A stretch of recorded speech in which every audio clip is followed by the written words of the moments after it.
Now on CoastTV News. Stell Parker Selby still absent, with growing concerns what the representative's counterpart in the Senate is saying for the first time. A state bill on county calls. This isn't just a Sussex County issue. Tuesday's Senate session could shift the balance between local and state control.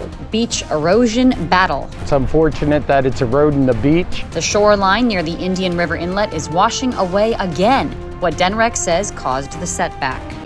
This is CoastTV News at 6. Continued absence of Representative Stell Parker Selby drawing new attention. Good evening. I'm Madeline Overturf. And I'm Christina DeRobertis. Charlie Sakaitis has the night off. There are growing calls for answers after sources confirmed to CoastTV that the Milton area Representative Stell Parker Selby has been absent from the legislature all year.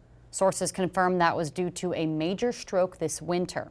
According to House records, Parker Selby has missed every single House vote. That's 91 in total. Now we're going to show you Representative Parker Selby's district. This is District 20.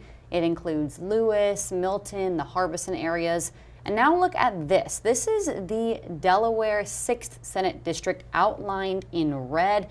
Almost all of District 20 is within District 6. You can see there is heavy overlap between those two. Russ Huxtable is the senator for District 6. Today, we asked him about his counterpart in the House, Stell Parker Selby. Have you spoken with Stell Parker Selby? I have not. Why not? Because I know she's going through the health thing that was reported, and I'm just leaving her for the peace, and I wish her well in the recovery, and don't want to be. I'm assuming there's probably a lot of people who are also saying like, how's Stell, or even asking Stell, how's the family, And so I didn't feel like it was necessary to add to that noise. Do you feel like, though, for the people in the district, many of whom are in your district as well, what's your message for them when they feel like forgotten because there is no one voting for them in the House? Right. So I can understand that's frustrating. I've had conversations with House leadership, asking them to make a statement, and I think they have made statements in the past. I'm understanding that the office is still taking emails, taking calls, addressing those constituent concerns that are really kind of like the bread and butter of what we as elected representatives do. But no one's voting on their behalf in the House. You are in the Senate, but no one's voting on their behalf in the House. Right. I don't know what to tell you on that one. I will impress upon the House leadership. I worry about the entire 6th Senate District. I understand what's going on in the 20th. And, I think I represent maybe 70% of the 20th or something of that nature. I haven't seen an uptick in constituent calls that are not being dealt with. There are some that says, hey, where is my rep and things of that nature. And I forward those to House leadership and to ensure that they are hopefully getting back to those folks to see what may be the case. So she's been absent the entire legislative session. We looked at the roll calls this morning. She has not been there, at least voting, a single day. Mm-hmm. Do you think it's time for her to step down? That's not my place to say, honestly. And the rules aren't there for that. I mean, that's why elections do have consequences, but it's not my role to say if she should step down or not. That's really a family decision. That is a House decision, and so that there is that separation in the chambers and things of that nature. So, unfortunately, I don't have that role to play in that decision-making process. I appreciate your time. Thank you. I am actually a resident of the 20th as well. So do you feel frustrated then as a resident? Do I feel frustrated as a resident? I might feel a little frustration, but I also know that that we should provide people grace in a healing process. I think everybody agrees there can be empathy, but also accountability of someone who is getting paid to do a job that they're frankly not doing. Maybe. Yeah. I want to point out something that both Senator Russ Huxtable and Governor Matt Meyer said in my interviews with them about Stell Parker Selby. Both Huxtable and Meyer said elections have consequences. Representative Stell Parker Selby was elected in November. Sources confirm she had that massive stroke later in the winter. Once again, all of our attempts to reach Ms. Parker Selby and even her office today have been ignored. We did, however, hear back from House leadership, who told us this. Representative Stell Parker Selby's office has remained open and been diligently responding to constituent outreach and concerns throughout this period. The statement goes on to say they will not be commenting further, citing privacy. And new tonight, Representative Brian Shoup is speaking out on Parker Selby's absence, saying that the House showed respect and gave the family privacy when they learned of her medical event. But he went on to express concerns, saying, quote, "No official details have been shared about her health or her ability to serve 6 months later. It's time for some answers," end quote. Stell Parker Selby was sworn in at home in March. Here's a photo provided to the media from House Democrats. You see her in the red. Since Parker Selby was sworn in, her seat's not vacant. According to Delaware law, if a vacancy is declared during legislative session, the House Speaker must call for a special election. During recess, however, which begins in July, the governor would issue the writ of election to fill a vacancy. But again, that seat is not vacant. That only happens if Stell Parker Selby resigns or is removed from her seat by the House of Representatives. This is a story we will continue to stay on. The House of Representatives is back from recess tomorrow. For all of our past reporting and the entire interview unedited with Senator Huxtable, visit right now, CoastTV.com. Well, you may remember the hiring of Rehoboth Beach City Manager Taylor Tedder and his large salary, and the hiring process even sparking a constituent lawsuit. Tedder making headlines again today as Coast TV News reporter Brandon Ferguson shows us a possible increase to Tedder's $250,000 salary was on the table. Christina, earlier today here in Rehoboth Beach, there was a special meeting taking place at the City Hall where Mayor Stan Mills withdrew the item off the agenda that would increase the merit of City Manager Taylor Tedder by the request of Tedder himself. Tedder, like every other Rehoboth Beach employee, has the chance every year to increase his salary anywhere from 0 to 3% based off performance. Tedder not taking the raise is good news for Rehoboth locals like Mike Shermer. I do believe that he's in it for the long term and wants to create some goodwill. And so, good for him. Tedder makes $250,000. That salary and hiring package drew ire and even a Freedom of Information Act complaint. Mayor Mills stood by Tedder's hiring, noting that Tedder's salary was $90,000 more than his predecessors because they could not find anyone else willing to take the job. Mayor Mills said Tedder did not accept the increase in merit to, quote, create goodwill in the community. In Rehoboth Beach, Brandon Ferguson, Coast TV News. And with city money at stake here, this brings us to our Coast TV poll. We want to know how you think politicians should handle transparency concerns. Let's take a look at the updated results from last news hour. 83%, a large majority saying full disclosures. The other options getting a little bit of the vote. And you can vote yourself. We have a comment here from Ronald Scott who says, always want full disclosure. Ronald is from Lewis. All right, and head over to CoastTV.com or use our mobile app to vote yourself. We will have updated results tonight on Coast TV News at 11. Let's go ahead and take a live look outside into Rehoboth Beach as we turn it over to our First Alert Chief Meteorologist Paul Williams with a look at our forecast. Good evening, Paul. Good evening, and it's been on the steamy side, muggy side. You know what? But we are indeed sliding right on into that summer kind of pattern, and watching out for some summer kind of storms for Tuesday. But right now, we just have the muggies, I like to call it affectionately. Ocean City, try to your camera, 70 degrees. Here's a look at what's happening across the peninsula. Staying relatively clear. We have some rough weather that's actually going to swing its way towards us over the next 24-hour period, bringing at least some brief showers in our neck of the woods. Here's our expectations for tonight. By 10 o'clock, we drop to 69 degrees. Winds will be pushing out of southeast at about 5 miles per hour, increasing cloud cover by 4 o'clock, and that's going to set the stage for a chance of scattered showers. Now, coming up, we'll talk more about the potential of those thunderstorms and then big-time muggies after the rain, Maddie. Thank you, Paul. A range of bills has community members and legislators concerned about government overreach. Coast TV News reporter Zakia Jennings in the newsroom. Zakia, one of those bills is the controversial Senate Bill 159. Maddie, Senate Bill 159 would override Sussex County Council's denial of U.S. Wind's application for a substation in Dagsboro. This is just one of 4 bills that Senator Brian Pettyjohn is sounding the alarm for. However, Senate Bill 159 is receiving mixed opinions from those in Sussex County. Why in the world do we think that in Dover, Delaware, we want kings and queens to mandate what every little municipality does?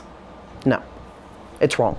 I think that wind power is very important, and that we have to start tackling the problems in the environment and with climate change.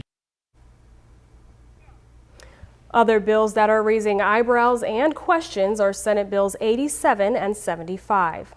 87 would require towns and homeowners associations to allow secondary housing units or accessory dwelling units on single-family lots. 75 limits local authority over marijuana businesses. Back to you. First and only home for young adults who are homeless or exiting the foster care system from Sussex County opened their doors today. This is up in Harrington. The former bed and breakfast is now a facility that includes 10 private rooms with their own closets, bathrooms, and it's for people between 18 and 23. The home also includes a kitchen, conference room, and more. Really a dream come true for the staff and those in need. It's great to have a community that wants to embrace people who need a little bit of a helping hand, and so that they can reach their self-sufficiency and maximum potential. Lifeline South says the house is half furnished. They expect to have young adults moving in as soon as next week. We're just getting started.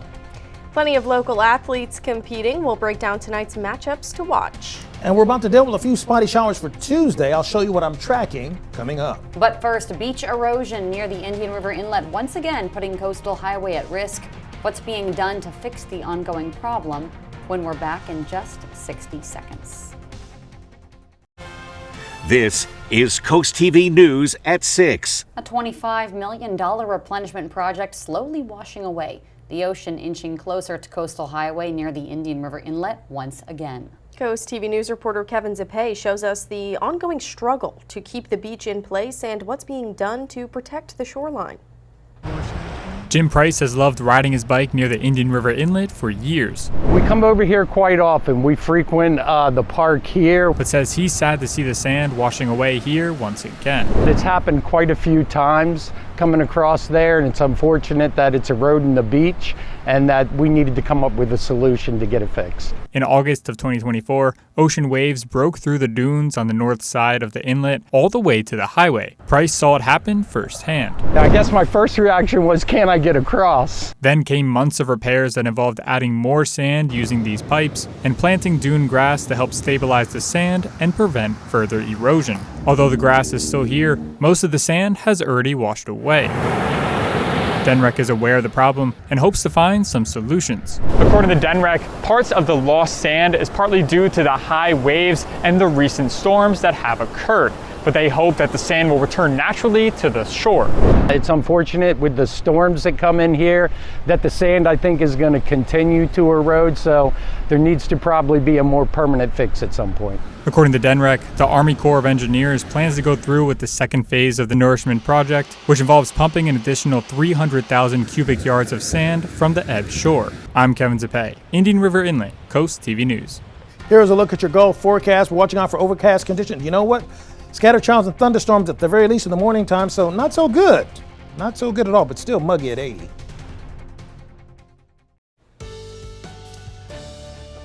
We were quite muggy today, watching out for storms on Tuesday, and then the heat and humidity just takes off like a rocket ship for the rest of the work week. Irish Eyes Camera Lewis, we're at 74 degrees, and we received some rain early this morning. You might have heard the rumble waking you up in the early morning hours, but we received most of it right here in this area blue, which includes, more than 3/4 of an inch at our official site in Georgetown. Now, we had nearly a full inch in Prime Hook and Lewis, just over half an inch in Harbison and Stokely. I'm learning how to pronounce that correctly, Stokely. Slaughter Beach, just shy of 1/4 of an inch, and we had some rain that fell in Jones Crossroads. 80 for the high in Georgetown, 76 for the high, Ocean City. We're at 70 right now in Ocean City, 80 in Laurel, 79 right now Del Mar, but also 79 Del Mar. But the dew point temperature, a measurement of moisture content in the atmosphere, well, that's at 69. When you get past 63, 65 degrees, that means the atmosphere is juiced up perfectly for a spot shower to pop off. But right now, we are clear. Not necessarily keeping a close eye on the system that's in our immediate future, but this line of storms that's firing up next to the cold front that's pushing through, that may activate an opportunity for scattered showers. Starting at about 8 o'clock, 72 degrees tomorrow morning. Continuing back and forth at 10 o'clock and then reigniting by noon and then possibly another wave by 4 o'clock. Because it's going to be so moist and so warm, it's going to be touch and go throughout that time period. Ultimately, we're warm to 82 in Lewis-Millsboro. We'll get a chance to warm to 80 degrees in Cambridge, for example, and then we should push it up to about 82 in Pocomoke City, Snow Hill, and Berlin. Here's early morning Tuesday, cloudy skies. By mid-morning, we're seeing this. Spotty showers kind of floating through. The models are not picking up on much in the way of scattered showers in the northern parts of our viewing area, but right here between Pocomoke City and Snow Hill, that's going to be the target zone for probably the most volatile storms we expect right around the 6 o'clock hour. Last but not least, look at this UV index. You see, after you get past the rain on Tuesday, we shoot to 9 straight days of high UV index. You're going to need to protect your skin from the sun. Finally, here's a look at the extended forecast. Thunderstorms on Tuesday. We get really warm on Wednesday, Thursday, and Friday, and another round of scattered showers and thunderstorms on Saturday. And on Father's Day, come on, don't get Dad a gift from the gas station. Hook him up, would you? The Delmarva Sports Network from the Wawa Studios. Summer sports roll on tonight on Delmarva. We'll have action from the hardwood in a moment, but let's start up in Kent County at the DE Turf Sports Complex. Sussex Tech boys lacrosse will be in action tonight. Coming off an impressive season, the Ravens won 10 games, which is their most since they picked up 10 victories in the 2016 season.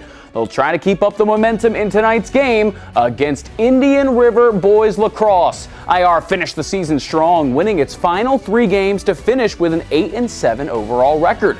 These teams haven't faced off in the spring season since 2023 when Indian River rolled to a 22-5 win. We'll have the highlights tonight on the final score at 10:30 p.m. And then over on the hardwood, the Maryland Supreme Summer League has returned to DSN and DSN Plus. Catch all of your favorite local basketball stars as they take the floor at the Worcester County Rec Center every Monday and Thursday night. We have games streaming right now over on DSN Plus. And make sure to download the DSN app and subscribe to DSN Plus so you can catch all of our summer coverage. That'll do it for sports. Have a great night, everyone. Soaring Over the Shore is sponsored by Morse Roofing and Siding.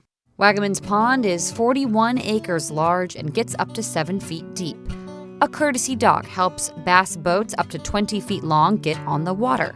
Get this, the current largemouth bass state record holder was caught right here. Sunfish, perch, and bluegill also call the pond home. Nestled between neighborhoods and along a busy road, Wagaman's Pond is Midtown Serenity here in Milton. Our umbrella giveaway winner is Francis Young of Selbyville. Congratulations, courtesy of Paul Davis Restoration Home Remodeling. Keep up with your forecast 24 hours a day with our weather line. The number to call is 443-880-9100. Your forecast is just a call away. Sponsored by the offices of Brooksted, Mandalis, and Federico. Finally, here's a look at your 10-day forecast. We're watching out for spotty showers to kick off in the morning time throughout mid-morning and possibly late in the afternoon, 2 o'clock and 4 o'clock wave.